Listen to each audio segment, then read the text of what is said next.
Mr. Seahorse by Eric Carle.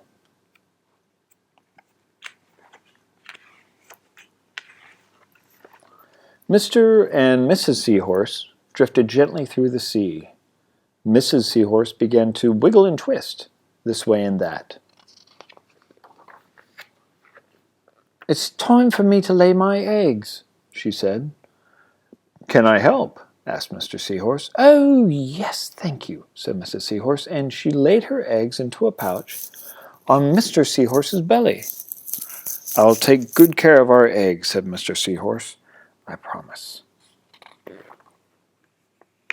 As Mr. Seahorse drifted gently through the sea, he passed right by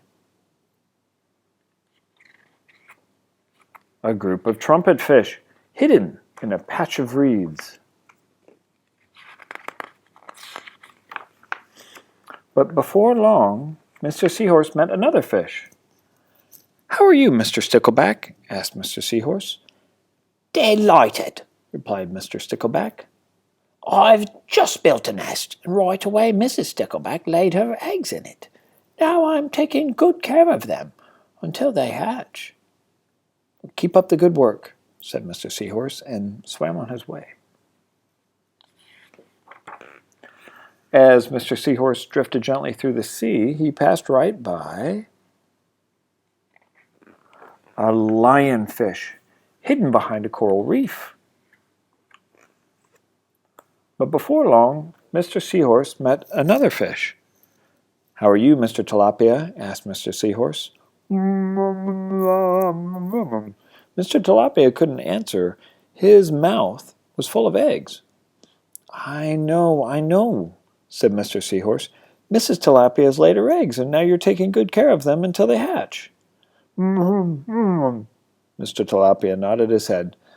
"You must be very happy," said Mr. Seahorse, and swam on his way. As Mr. Seahorse drifted gently through the sea, he passed right by a pair of leaf fish hidden among the seaweed.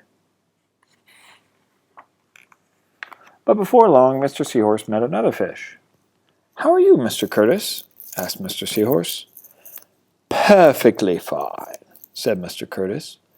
"Mrs. Curtis has laid her eggs. I have stuck them on my head.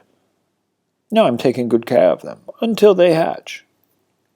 "You're doing a good job," said Mr. Seahorse, and swam on his way. As Mr. Seahorse drifted gently through the sea, he passed right by a stonefish hidden behind a rock.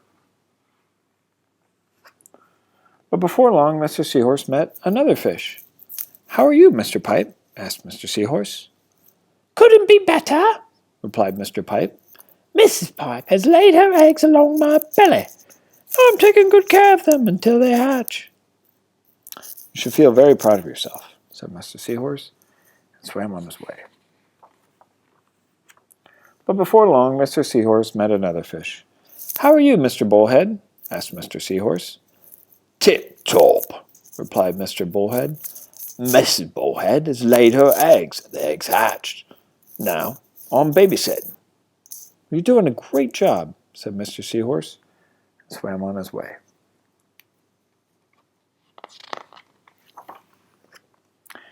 The time had come for the Seahorse babies to be born. Mr. Seahorse wiggled and twisted this way and that. At last, the babies tumbled out of Mr. Seahorse's pouch and swam away. One baby turned around and tried to get back into the pouch. "Oh no," said Mr. Seahorse, "I love you, but now you're ready to be on your own."